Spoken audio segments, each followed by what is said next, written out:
노 목사님은 온누리 교회 안산 이주민센터, 보통 M센터라고 하죠. 거기를 센터장으로 맡아서 사역을 하고 계시는 귀하신 분입니다. 강사님을 소개하겠습니다. 박수로 환영해 주십시오.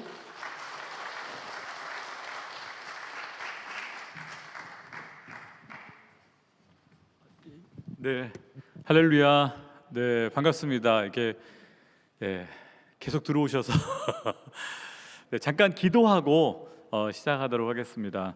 하나님 감사합니다. 우리 시니어 우리 선배님들 정말 인생의 후반전 아름답게 의미 있게 또 하나님께 쓰임 받기를 소망하오니 정말 하나님께서 모세처럼 또 갈렙처럼 하나님 그 인생을 복되게 하시고 또 하나님 나라를 위한 귀한 일꾼들로 또 사용하여 주옵소서. 감사드리며 예수님의 이름으로 기도하였습니다. 아멘. 네, 저는 현재 안산에서 사역을 하고 있습니다. 온누리 M센터라는 곳에 사역을 하고 있고요. 잠깐 그 PPT 좀 띄워주시면, 네, 아까 제 강의 들으셨던 분은 안 들으셔도 됩니다. 똑같은 강의니까. 네, 다 새로 오신 분인지 알고. 네, 저는 오늘 한국 인구 변화와 이주민 선교에 대해서 좀 말씀드리려고 하는데요. 먼저 저의 소개를 좀 드리면, 저는 잠깐 이게 안 넘어가네요. 네, 저희 가족 사진입니다. 멋있죠? 네, 압둘라처럼 생겼는데 저는 2003년에 그 이라크로 선교사로 나갑니다. 그 당시에 63세셨던 돌아가신 김사무엘 목사님을 모시고 저는 30살의 아주 젊은 전도사였는데 그 목사님과 함께 2003년 9월 18일 날 인천공항에서 비행기를 탑니다. 그때 2살이었던 저희 큰딸이 뒤에서 불렀습니다. 아빠 가지 마. 앞에 계셨던 우리 63세 목사님께서 뒤돌아보지 말게나 그러시더라고요. 뒤에서는 딸이 부르고 앞에서는 목사님이 뒤돌아보지 말라고 그러는데 그때 제 마음속에 선교사님들이 앞에 가셨던 선배 선교사님들이 이렇게 선교지 가셨겠구나. 사랑하는 가족을 뒤로 하고 돌아오지 못할 태평양을 건너서 이 한반도 조선 땅에 100여 년 전에 그런 분들이 오셨던 거죠. 그리고 묻혔던 거죠. 내 사랑하는 가족이나 내 사랑하는 아내나 내 자녀보다 나를 더 사랑하느냐라는 주님의 말씀이 그때 굉장히 와닿았었습니다. 저는 초짜 선교사로 그렇게 이라크로 처음 가게 됐고 이라크에서 1년 남짓 있다가 김선일 형제가 저희 성도였는데 이라크 이제 한인연합교회 납치돼서 죽게 되면서 이라크에 더 있지 못하고 요르단으로 옮겨서 이라크 난민들과 함께 교회를 개척하고 사역을 했었습니다. 그러다가 미국에 가서 잠깐 공부하고 다시 또 교회에서 아부다비에 원자력 발전소를 지으니까 가서 좀 교회를 개척하십시오. 그렇게 해서 2010년부터 14년까지는 아부다비에서 원자력 발전소 현장 교회를 개척하고 또 아부다비 온누리 교회를 개척하고 현장 사역을 했습니다. 그래서 10년은 중동에서 보냈고요. 2014년에 귀국해가지고 안산에 내려가서 이주민 사역을 하라는 교회의 명령을 따라서 온누리 교회는 가라 하면 가고 오라 하면 와야 됩니다. 안 그러면 잘립니다.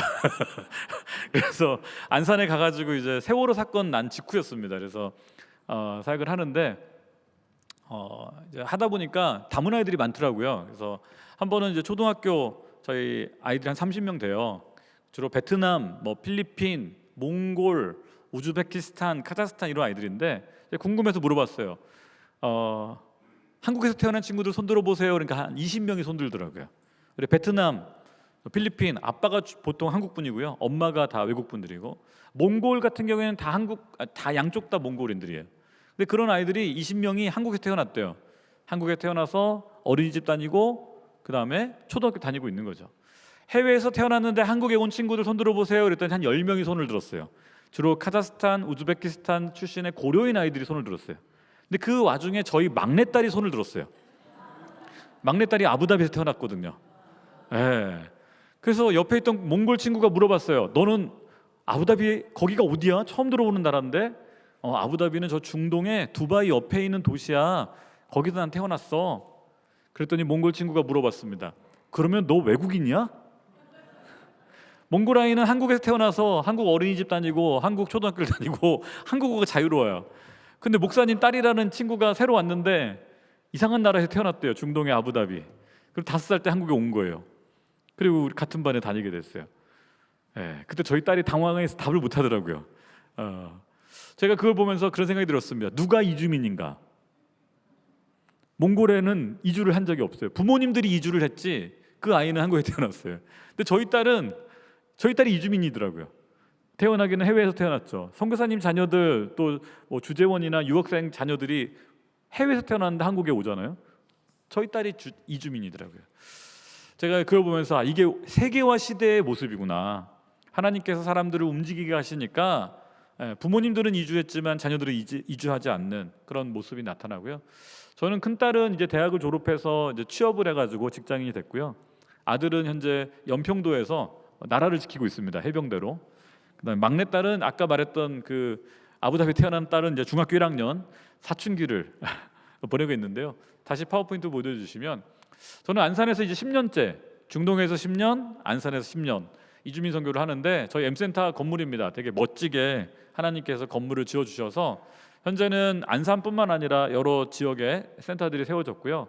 현재 저희 안에는 15개 언어의 예배들이 있습니다. 러시아, 또 베트남, 필리핀, 아랍어 예배, 또 이란 사람들이 모이는 페르시아 예배도 있고요.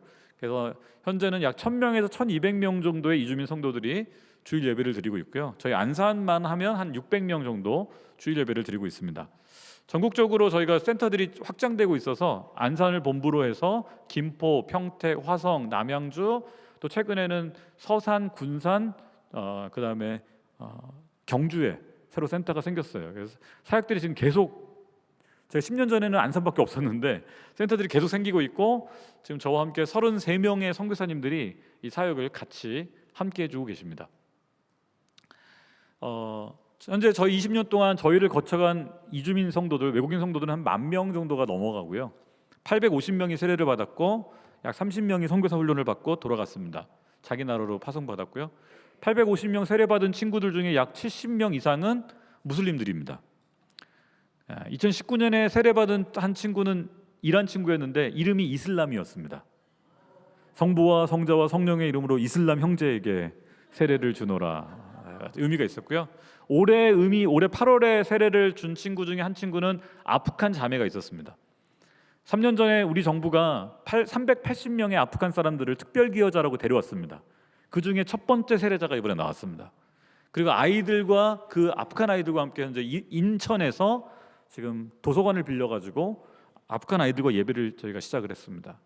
부모님들은 예수 믿기 어려운 무슬림들이지만 자녀들은 예수님 믿기 시작합니다. 할렐루야. 사랑으로 심으면 무슬림들도 변화됩니다. 저희가 그걸 경험하고 있고요. 저희가 코로나 전에는 예배 인원이 1200명을 넘었었는데 코로나를 겪으면서 400명대까지 한 6개월 온라인 예배 드리니까 다 없어지더라고요.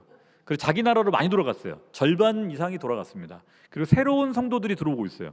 그래서 지금 현재는 1000명에서 1100명 정도가 저희 예배 인원이 되는데 완전히 물갈이 됐습니다. 다문화 가정은 빼고 근로자들은 싹 바뀌었습니다. 이주민 선교는요, 흐르는 시냇물에 곡식을 뿌리는 심정으로 사역을 해야 됩니다. 왜냐하면 형제들이 계속 바뀌거든요. 3, 4년 지면 없어집니다. 자기 나라로 돌아갑니다.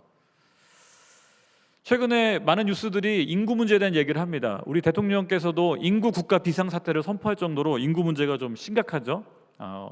이주민 선교하면서 제가 그걸 더 절실히 느끼는데요. 금년에 전국의 157개 학교에서 초등학교 1학년 학생을 못 받았습니다. 금년에 학교를 간 아이들이 36만 명인데요. 앞으로 5, 6년 후면 36만 명이 아니라 23만 명까지 떨어집니다. 그 얘기는 저 157개 학교가 아니라 앞으로 1,500개 학교 이상이 폐교가 될 겁니다. 실제로 서울의 광진구에 있는 화양초등학교 폐교했고요. 도봉고등학교가 폐교했습니다. 지방의 얘기가 아니라 서울조차도 그런 현실에 놓여 있습니다. 저는 초등학교를 오후반 다녔습니다. 공부를 못해서 오후반 다닌 게 아니고요. 제가 학교 다닐 때 한 반에 막 65명, 70명 이랬어요. 오전반, 오후반 나눠가지고 안양에서 학교 다녔는데 오후반 다녔거든요. 근데 지금은 한 반에 20명이에요. 깜짝 놀랐습니다. 왜 이런 일이 벌어졌을까요? 생각을 많이 하게 되는데요. 금년에 저희 안산시 교육청에서 저희 M센터에 한국어 교실을 좀 운영해달라고 부탁을 해오셨습니다. 돈을 주시더라고요. 교육청 예산을 6,200만 원을 주면서 한국어 교실 좀 운영해 달라고. 왜 그렇습니까? 그랬더니 다문 아이들은요 한국에서 태어났고 아빠가 보통 한국 사람이어서 한국어를 잘합니다. 어린이집 다니고 유치원 다니고 초등학교 가기 때문에. 그런데 순수 외국 애들이 작년부터 갑자기 늘기 시작했어요. 그 결과 안산 지역에도 갑자기 원래 외국인이 많았는데 더 많아지니까 학교에서 감당을 못하는 거예요. 특히 4, 5, 6학년 애들. 그래서 안산 동산교회에서 2개 반, 저희 M센터의 2개 반을 저희 주변의 6개 초등학교로부터 아이들을 받아서 지난 학기 때는 23명, 이번 학기는 14명을 3개월 동안 한국어를 집중 가르치고 학교로 돌려보내고 있습니다. 그래서 저희가 초등학교 은퇴하신 교장 선생님들이 제일 나이 많으신 분은 47년생이신데 교장 선생님 4분이 지금 이 애들하고 대부분 60대 후반, 70대 초반이시거든요. 애들하고 매일 씨름하고 있습니다. 그리고 한국어 선생님들을 붙여들여서 이렇게 아이들을 지금 가르치고 있고요. 그래서 한국어가 되게 중요하더라고요. 이주민 선교 하다 보니까. 그리고 아이들이 중요합니다. 이 아이들을 품어내면 이 아이들은 한국에 적응하지만 이 아이들을 저희가 밀어내면요 외로운 늑대가 될 수도 있어요. 아니면 늑대 떼가 될 수도 있습니다. 실제로 러시아 아이들 가운데는 그런 움직임들이 나타납니다. 한국에 그 인구 변화가 있었는데요. 6.25 때 2천만 명대였던 인구가 2020년에 5,184만 명을 찍었습니다. 우리나라 한반도 역사상 5천년 단군 이래로 5천년 역사상 가장 많은 인구가 살았던 해로 2020년이 기록에 남게 됐습니다. 코로나로 남은 게 아니고요. 인구가 가장 많았던 해로. 지금은 매년 15만에서 20만씩 줄고 있습니다. 현재 그 뒤로 한 60만 인구가 줄었습니다. 그 얘기는 뭐냐면 지난 70년간 한국 사회는요 인구 성장을 기반으로 성장 사회였습니다. 그런데 2020년 이후로 축소 사회로 전환이 되었습니다. 여기 계신 어르신들이 살던 시대와 지금 우리 아이들이 살아갈 시대는요 작동하는 원리가 반대로 돌아갑니다. 인구 성장을 기반으로 사회 인프라나 교육 시스템이나 기업이나 다 성장을 했습니다. GDP도 성장했고요. 그런데 앞으로는요 모든 것이 다 축소되는 사회로, 교회도 자유로울 수 없습니다. 저는 통합측 목사인데요. 저희 통합측 교단의 절반이 주일학교가 없습니다. 어르신들만 있습니다. 왜 그렇게 됐나? 우리나라는 정부가 61년부터 96년까지 그러니까 박정희 대통령부터 김영삼 대통령까지 35년 동안 사실 6년 동안 한 정책이 산하 제한 정책이었습니다. 경제개발 5개년 계획과 함께 아이를 많이 낳으면 가난해진다. 덮어놓고 낳다보면 거짓걸 모면한다. 너무 익숙하시죠? 온 국민이 잘 살아보겠다라는 목표 하나로 아이들을 줄였습니다. 둘만 낳아 잘 기르자, 둘도 많다 하나만 낳아 잘 기르자. 저희 아버님은 직업군인이셨거든요. 전방에서 근무하시다가 성남에 배치가 되셨는데 퇴짜 맞았어요. 왜요? 애가 셋이라고. 우리나라는 78년부터 의료보험 제도를 국가가 만들었습니다. 근데 첫째, 둘째는 의료보험 해줬지만 셋째부터는 의료보험 안 해줬습니다. 왜 정부 정책을 어기고 셋째를 낳았냐고. 저희 아버님도 집 구할 때 그런 얘기를 들었대요. 무슨 돼지 새끼냐, 애를 셋이나 낳냐. 우리는 그렇게 애들을 줄였습니다. 그래서 실제로 70년대생들은 셋째, 넷째가 낙태를 많이 당했습니다. 80년대생들은요 여자아이들이 낙태당했습니다. 왜요? 초음파 기계가 등장했거든요. 이것으로부터 우리 국민들 전체가 자유롭지 못합니다. 제가 2014년에 한국에 돌아왔을 때 용산에서 집을 얻는데 2번 퇴짜 맞았습니다. 이유는요 애가 셋이어서.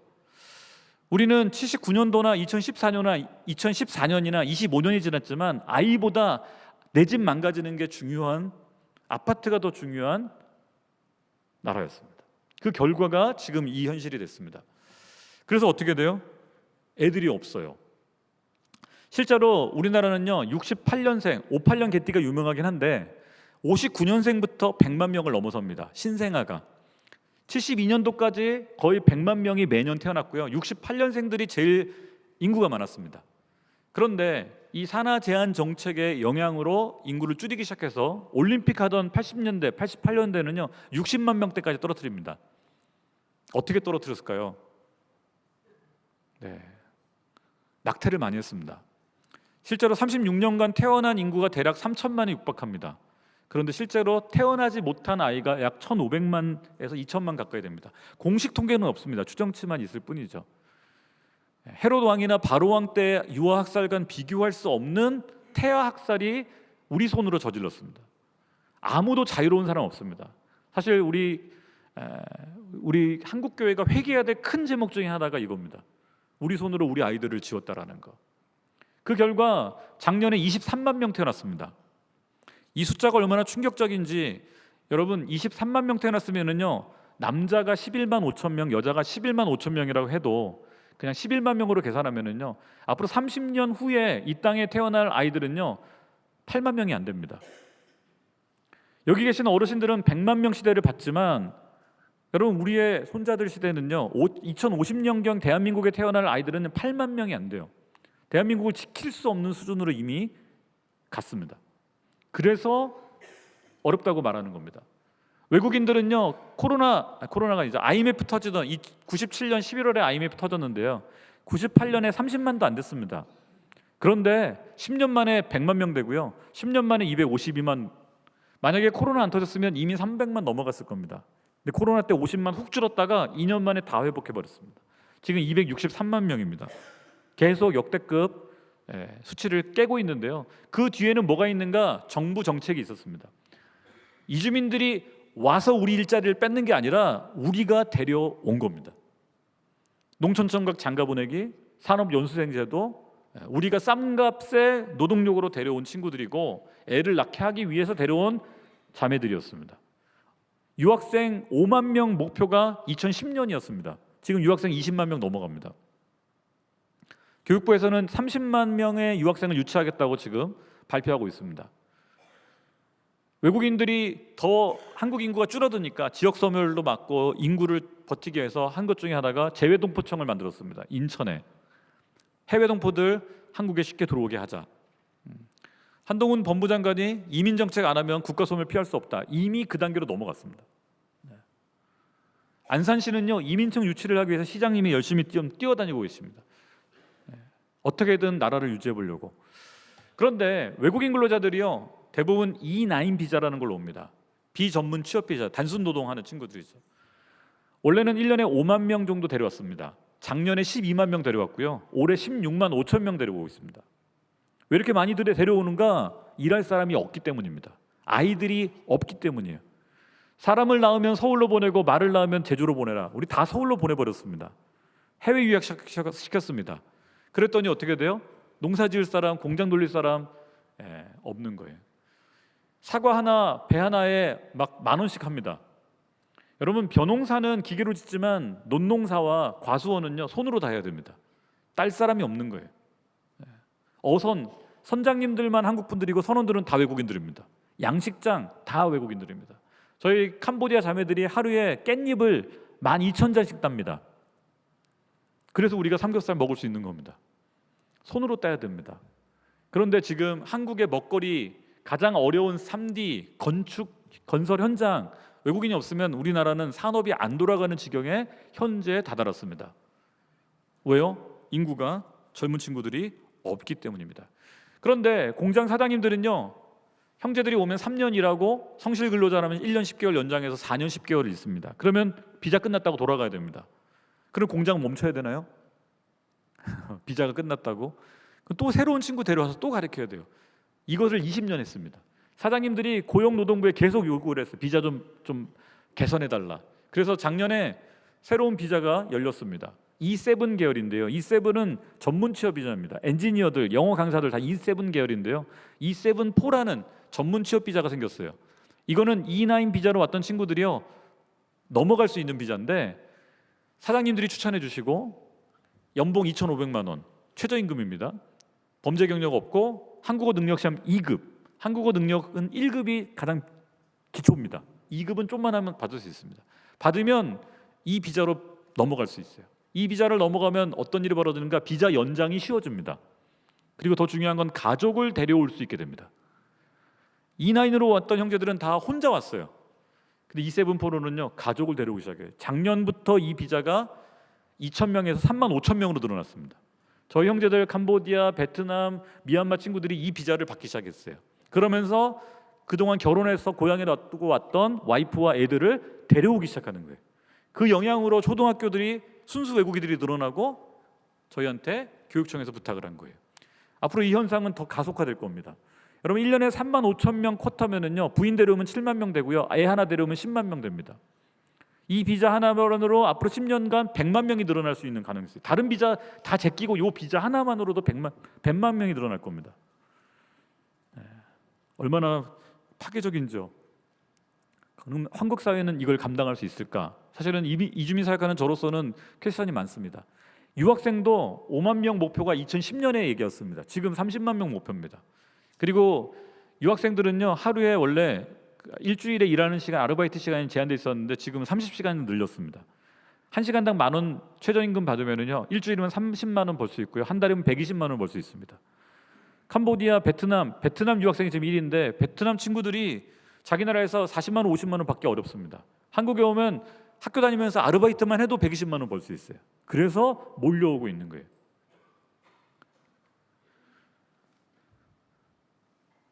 누가 대한민국 국민인가? 저는 이 질문을 요즘 하는데, 개인이 국가를 선택하는 시대를 우리는 보고 있습니다. 한국 친구들은 군대를 회피하기 위해서 미국 시민권을 선택하고 호주 시민권을 선택하는 시대를 보고 있습니다. 그런데 우리 다문 아이들은 한국 국적을 유지하기 위해서 군대를 가고 있습니다. 불과 10여 년 전에는 거의 몇 명 없었는데요, 지금 4천 명 정도 군대에 있습니다. 작년에 저희 M센터에서 두 친구가 군대를 갔어요. 인도네시아 친구는 아빠가 한국인, 엄마가 인도네시아 무슬림이었습니다. 아빠가 일찍 돌아가셨는데 이 친구는 백골부대 3, 4단 가서 세례받았습니다. 할렐루야. 2004년생이에요. 또 한 친구는 파키스탄 친구인데요, 작년 여름에 저희 센터에 한 친구가 두리번거리더라고요. 여러분 요나서에 보면은 좌우를 분별치 못하는 자, 그런 표현이 있잖아요. 교회에서 좌우를 분별치 못하는 자가 누군지 아십니까? 세 가족입니다. 화장실이 어딘지 모르고 예배실이 어딘지 모르고 이렇게 두리번거리면 세 가족이에요. 저희 M센터의 로비에 세 가족, 처음 보는 형제가 두리번거리길래 말을 걸었죠. 뭐 도와드릴까요? 한국어 잘 못하더라고요. 영어로 이렇게 물어봤더니 한국어 배우고 싶다고. 이미 한국어 교실 시작해서 30분 기다려야 되는데 그럴 때는 어떻게 돼요? 다시 오라고 하면 안 됩니다. 커피 한 잔 할까요? 믹스 커피 한 잔을 타가지고 앉히면 대화를 할 수 있습니다. 여러분 이주민 선교에서 강력한 무기 중에 하나가 믹스 커피입니다, 여러분. 믹스 커피 하나 타주고 물어보는 거예요. 몇 살이에요? 2001년생이래요. 이주민들이 다 20대입니다. 저 10년째 사역하고 있는데요, 계속 20대만 상담하고 있습니다. 아니면 10대 아이들. 이 친구는 아버지가 파키스탄, 엄마가 한국인이었어요. 어렸을 때 한국에서 태어났지만 초등학교는 파키스탄 갔대요. 초등학교, 중학교 파키스탄에 자라고 고등학교는 요르단에서 유학을 했대요. 이슬람 교육을 받기 위해서. 교육을 받고 한국에 고등학교를 졸업하자마자 온 가족이 다시 한국에 왔는데 교통사고로 아버지 어머니가 갑자기 돌아가셨어요. 19살의 이 어린아이 청년이죠.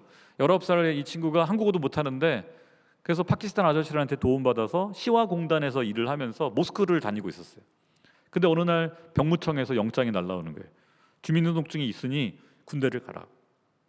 한국어를 못하니 한국어 좀 배워야 하라. 이 친구가 모스크에서는 한국어를 배울 길이 없으니까 검색하다가 길 건너편에 M센터가 있다는 걸 알고 무료 한국어 교실을 검색하고 찾아온 거예요. 제가 말했어요. 우린 교회에서 하는 곳이야. 괜찮겠니? 상관없대요. 자기는 한국어를 배워야지 군대를 가고 군대를 가야지 국적을 유지할 수 있다고. 그 6개월 동안 가르쳤어요. 군대 가는 날 예배에 불러서 기도해주고 아침에 이제 저희 사역자들이 철원까지 육사단에 이제 가게 됐는데 데려다 주면서 가방을 챙기는데요, 이슬람 경전을 안 가져가고 꾸란을 안 가져가고 영어 성경을 넣어서 가져가더라고요. 기특하다, 이쁘다. 한 달 후에 이 친구 수료식 때 제가 갔습니다.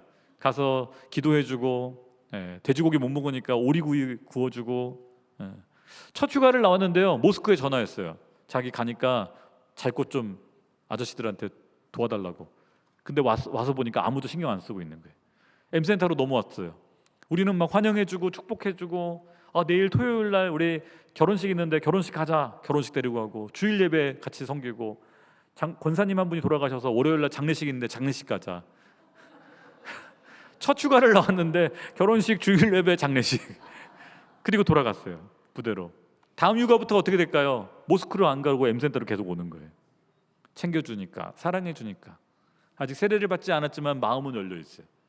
만약에 무슬림이었다고 야 가 오지마 우린 교회야 라고 말했으면 어떻게 됐을까요? 저는 이주민 선교하면서 하나님의 은혜를 많이 체험하고 있습니다. 여러분 국내 체류 외국인들은요 2000년만 해도 50만밖에 안 됐습니다. 근데 7년에 50만, 6년 지나니까 또 50만. 근데 지금은 3년마다 50만씩 늘어나는데 최근 속도는요 2년마다 50만씩 늘어나고 있습니다. 현재 263만인데요. 내후년 정도 되면 300만 넘어갈 것 같습니다. 원래 통계청에서 얘기하기는 2037년에 300만 될 거라고 통계청에서 발표했었는데 작년에 발표된 정부 정책으로 말미암아 가속도가 엄청나게 빨라지고 있습니다. 그리고 앞으로 10년 정도 후면 500만 외국인 시대를 보게 될 겁니다. 한국 인구의 10%가 외국인입니다. 한국 순수 한국인은 이미 5천만이 붕괴됐습니다. 5천만이 안 됩니다. 외국인을 포함해야 5천만이 넘는 거예요. 여러분 한국 사회의 구성원의 10%가 이주민인데 한국 교회 구성원의 10%가 이주민이 될까요? 우리는 이주민을 받아들일 준비가 되어 있나요? 재작년이었죠. 저희 선교사님 한 분이 이제 60대 초반이신데 베트남에 사역하다 추방당하셨어요. 저희 M센터에 오셔서 이제 서산 지역에 이주민 사역을 하고 싶다 리서치를 하시는데 한 공장에 외국인 근로자가 한 5, 60명 일을 하고 있더래요. 큰 공장이죠. 사장님한테 뭐 도와드릴까요? 그랬더니 한국어 좀 가르쳐 달라고. 일 시키는데 너무 힘들다고 한국어 못해서. 근데 마침 옆에 교회가 있더래요. 제법 큰 교회가. 목사님 찾아뵙고 인사드리고 목사님 옆에 공장에서 외국인 근로자들 한국어 교실 좀 하고 싶어 하는데 방 좀 빌려주십시오. 어떻게 됐을까요? 거절당했습니다. 이유는요? 이 외국인들 우리 교회 왔다가 코로나 옮기면 어떡합니까? 누가 책임질 겁니까? 우리 성도들은 외국인 오는 거 싫어합니다. 퇴짜 맞았어요. 어쩔 수 없이 서산시청 앞에 중국집이 하나 있는데 그 2층이 비어있길래 거기를 빌리셨어요. 토요일 주일 되면 한국어 배우려고 하는 외국인들이 넘쳐나고 있습니다. 예배도 시작하셨어요. 이제 이주민 사역의 시작은 사실은 한국어입니다. 한국어를 배워야지 친구들이 비자를 연장할 수 있고 심지어는 대학도 갈 수 있고 한국에 장기적으로 살 수 있기 때문에 한국어를 통해서 사실은 선교가 많이 시작되고 있습니다. 우리나라 법무부에서는 출입국관리소에서 외국인 정책 통계 월보를 매월 발표하고 있습니다. 정확합니다. 263만 명 계속 늘어나는데요. 3분의 1이 동포입니다. 중국 동포, 미국 동포, 우즈베키스탄 고려인 동포. 저는 이런 생각이 들었습니다. 북한 선교 많이 얘기하는데 한국에 와 있는 86만의 동포들도 감당을 못하면서 3만 5천 명의 탈북자들도 감당 못하면서 2,500만 북한 동포는 어떻게 품을 것인가. 이주민 사역은 저는 통일 시대를 예비한 예비고사라고 생각합니다. 이주민들을 잘 품어내면요 북한 동포 충분히 품을 수 있습니다. 우리는 레바논이나 시리아에서 난민이 오지 않습니다. 북한에서 올 겁니다. 저는 요르단 선교사를 있을 때 다마스커스를 자주 갔습니다. 북한하고 똑같더라고요. 5호 담당자 있는 나라. 그런데 나라가 흔들리니까 국민의 3분의 1이 난민이 되더라고요. 여러분 북한에 있는 김정은이 제가 보기엔 여러분보다 오래 못 삽니다. 엄청 뚱뚱하잖아요. 그렇죠. 이게 아멘 해야 될 일인지 모르겠지만 여러분 김정은이 급사를 하거나 심장마비로 죽거나 어떻게 가면 북한은 어떻게 될까요? 대혼란이 일어날 겁니다. 저는 난민이 서해나 동해안으로 목선 뗏목 타고 대거 내려올 것 같아요. 그럼 누가 그 사람들을 품을까요? 이주민 사역하는 중국 동포, 러시아 동포, 탈북자, 우리 북한 동포 섬겼던 분들은 쉽습니다. 안 했던 분들은 어려워요. 저는 그래서 이주민 선교를 한국교회가 더 많이 통일 시대를 준비해서라도 해야 된다라고 생각합니다. 국내의 고려인들이 증가하고 있습니다. 전 유럽, 그러니까 중앙아시아의 고려인 한 50만 되는데요. 계속 늘어나요.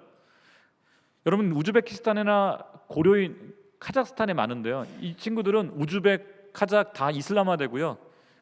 러시아를 안 씁니다. 그 나라들이. 그러니까 이 친구들이 어디로 가냐면 모스크바, 블라디보스톡, 한국으로 많이 왔었습니다. 근데 러시아 우크라이나 전쟁이 3년을 넘어가기 시작했어요. 이 친구들이 다 한국으로 오고 있습니다. 우크라이나 고려인도 한 3,500명 정도 와 있습니다. 근데 최근이 아니죠. 작년, 재작년부터 러시아 국적의 고려인들이 계속 증가하고 있어요. 왜요? 군대에 징집 안 당하기 위해서. 모스크바 사람들 군대 안 보냅니다. 주로 시베리아나 블라디보스톡에 있는 소수민족들을 징집해서 전선으로 투입하고 있습니다. 고려인 아이들이 고등학교 졸업하면 강제 징집당합니다.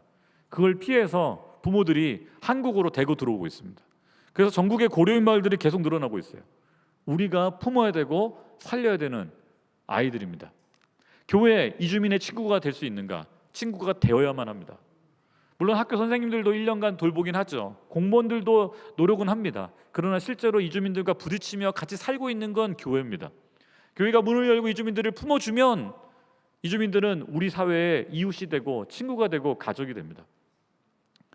제가 경주 지역에 작년에 이제 한 6개 교회에서 저희 M센터 이주민 선교학교를 온라인으로 하는 걸 들으셨어요. 안강제일교회에 황 권사님이라는 분 63세신데 어린이집 하시는 분이세요. 권사님이 그런 얘기 하시더라고요. 예전에는 동네에 외국인 많아져서 싫었다고. 이렇게 길에서 마주치면 길 건너가 버렸대요. 부딪히기 싫어서. 그런데 이주민 선교학교를 듣고 나서 만나보니까 한국어를 가르쳐 보니까 어린이집 원장님이요 한국어를 제일 잘 가르쳐요. 그렇잖아요. 가르쳐 보니까 다 20살 초반이더래요. 자기 막내 아들보다 어리더래요. 그래서 필리핀, 캄보디아, 베트남 친구들 이렇게 상대하면서 한국어 가르쳐 보고 센터까지 나가기 멀으니까 교회로 안강제일교회로 오라고 형제들을 교회로 데려오기 위해서 교회에서 가르치기 시작했대요. 그 교회에 11명의 이주민 형제들이 등록을 했대요. 필리핀 친구가 베이스 기타를 치기 시작하고 한국어를 배우는 우리 이주민 형제들이 성가대를 쓰기 시작했대요. 경주 안강제일교회 11명의 이주민들이 등록을 하고 한국어를 배우려고 갔다가 교회 등록해버린 거죠. 권사님이 흥분하면서 연락을 주셨어요. 우리 형제들이요 헌금도 하기 시작했어요. 더 큰 변화는 권사님이었습니다. 과거에는 1년 전에는 이주민들 보면 피해 다녔는데 지금은 이주민들 보면 쫓아가서 어느 나라에서 왔어요? 한국어 배우고 싶지 않으세요? 우리 교회로 와보세요. 이주민들을 쫓아다니면서 다 20살, 21살, 22살. 여러분 이주민 근로자들이요 2003년, 2004년생들이 오고 있어요. 유학생들이 2004년, 2005년생들이 오고 있어요. 다 손주들입니다. 겉보기에 좀 고생을 많이 해서 나이 들어 보이는 거죠. 어려요. 그 친구들을 우리의 일원으로 품어내야 됩니다. 복음으로 받아들여야 됩니다. 제가 아까 우리 화면에 잠깐 띄워주시겠어요?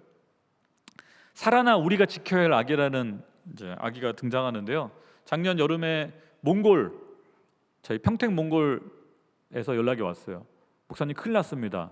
저희 몽골 부부가 불법 체류자인데 저희는 미등록 외국인이라고 부릅니다. 비자가 말소돼가지고 그런데 아기를 낳았어요. 어렵게 임신해서 아기를 낳았는데 580g에 태어났대요. 저희 막내딸은 3.5kg에 태어났습니다. 여러분 580g이면 진짜 고기 한 근이에요. 살리기가 어려운 거죠. 그래서 기도해달라고 이 얘기 이름도 못 붙여가지고 저희가 살아나라 제발 살아나라 가명입니다. 살아나라. 그래서 매일매일 금식하며 우리 사역자들 또 우리 성도들 같이 기도하자. 이 아기가 하루하루 정말 생명이 죽다 살다 그러더라고요. 한 달쯤 이제 인큐베이트해서 자랐는데 소망이 보이기 시작했어요. 살릴 수 있을 것 같다. 근데 문제는 부모 입장에서 절망이 빠지기 시작했어요. 인큐베이터에서 한 달을 있으니까 병원비가 1억이 넘어가기 시작해요. 의료보험이 없어서.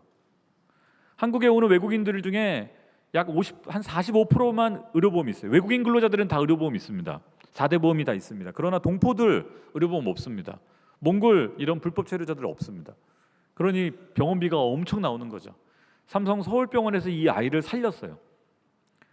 한 달쯤 지났는데 어떻게 해야 되겠어요? 병원비 마련해야 되잖아요. 저 이주민 성도들에게 우리 같이 기도하면서 돈을 좀 모아보자. 우리 베트남 엄마들, 필리핀 엄마들, 러시아 우리 성도들 10,000원, 20,000원 저희 M센터에 1,400만 원을 모았습니다. 할렐루야.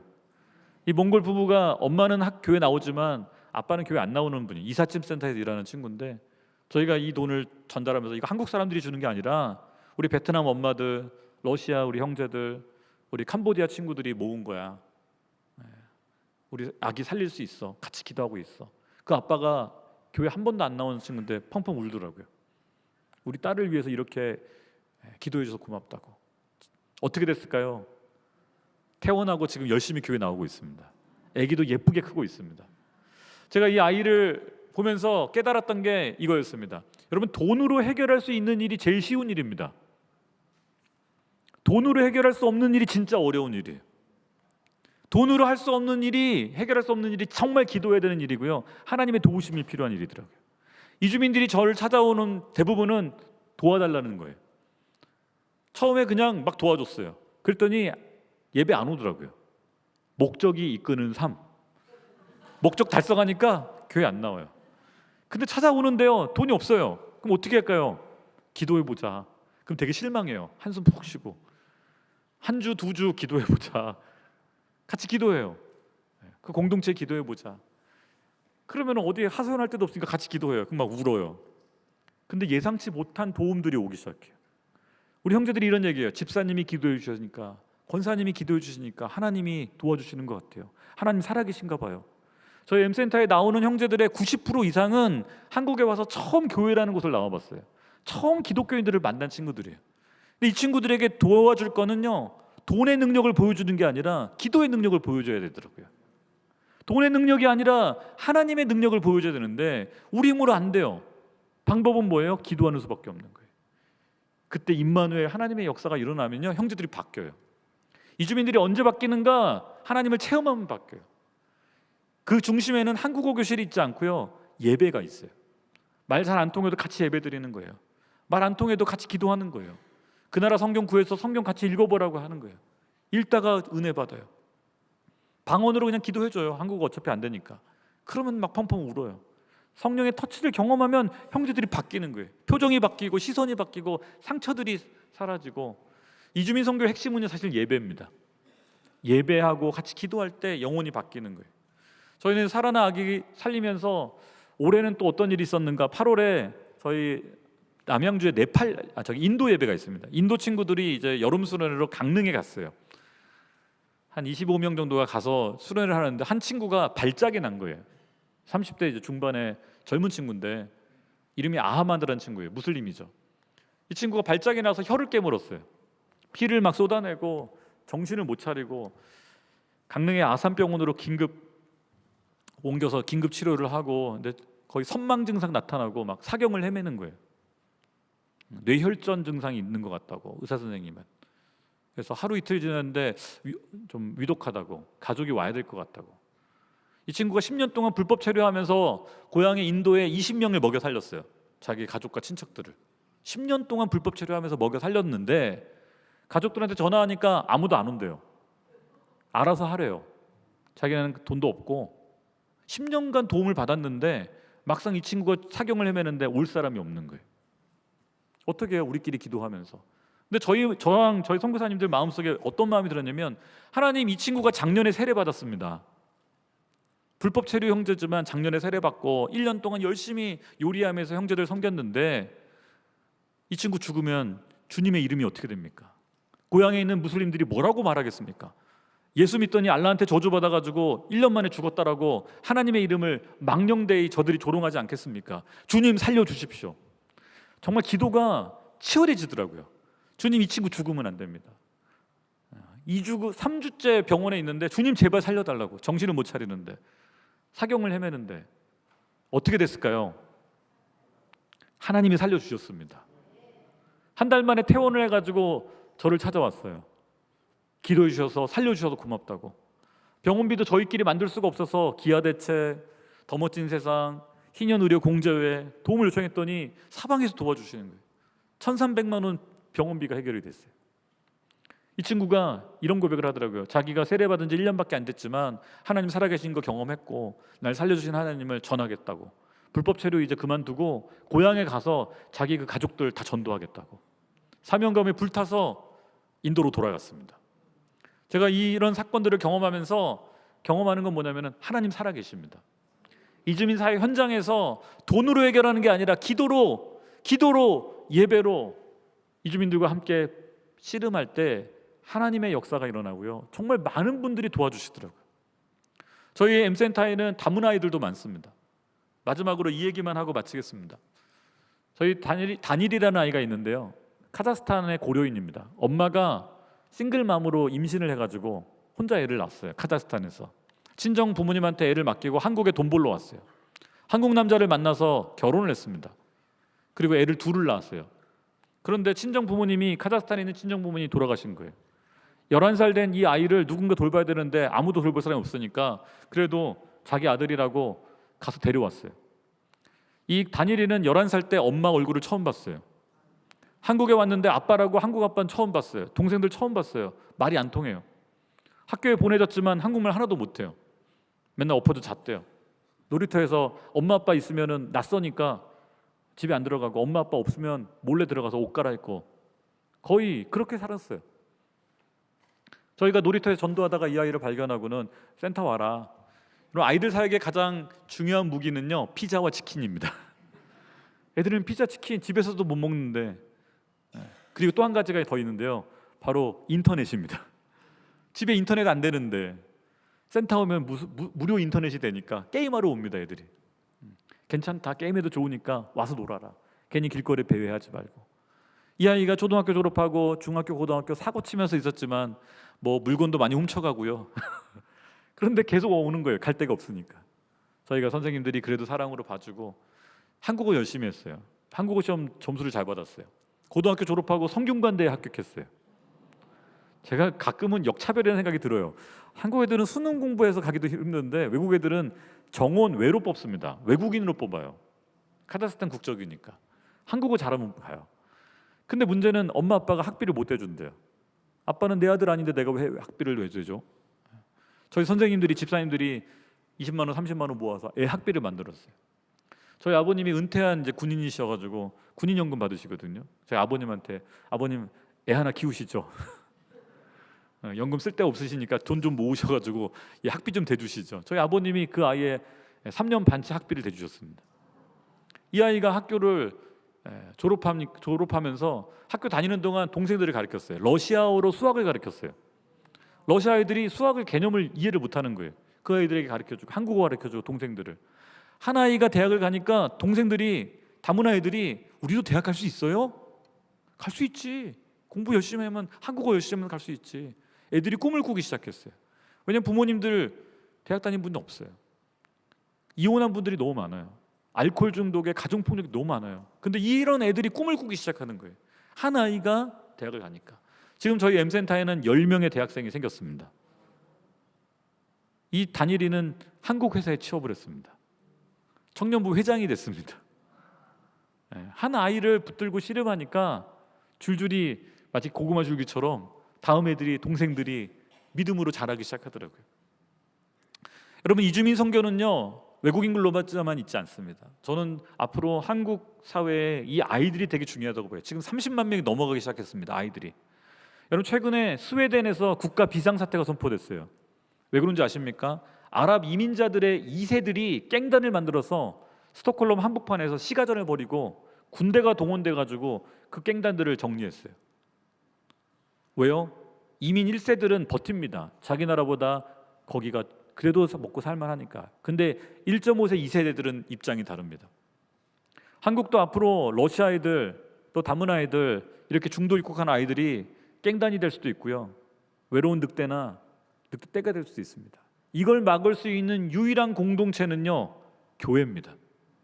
지역에 있는 교회들이 이 아이를 품어내고 키워내면 여러분, 이 아이들은 국제적인 리더가 될 수 있어요. 저는 아이들에게 그런 얘기를 합니다. 오바마 대통령 봐라, 아빠가 케냐 사람이다.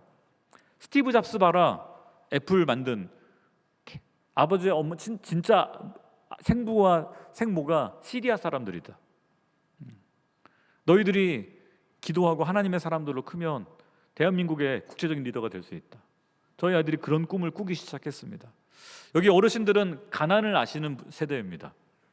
그죠? 저는 이주민 선교하면서 도리어 우리 청년들을 향해서 위로가 필요하다는 생각이 들었어요. 왜 애를 안 낳을까? 혼자 컸거든요. 어렸을 때 애 낳지 말라고 교육받았거든요.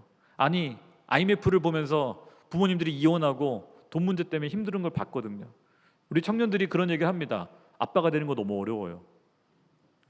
결혼 겁나요. 누군가는 지지해주고 격려해줘야 됩니다. 이주민 아이들만이 아니라 우리 청년들도 지지가 필요합니다.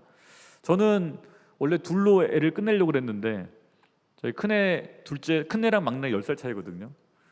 저희 아버님이 그러시더라고요. 주님도 삼위일체인데 둘로 끝내지 마라. 하나 더 낳아라. 제가 저희 아내가 너무 힘들어하고 교육비도 많이 들고 저 선교사인데 힘들어요. 아니다. 셋째는 이 할아버지가 학비 다 대줄 테니까 셋째를 무조건 낳아라. 저희 아버님의 격려가 있었기에 셋째를 낳았습니다.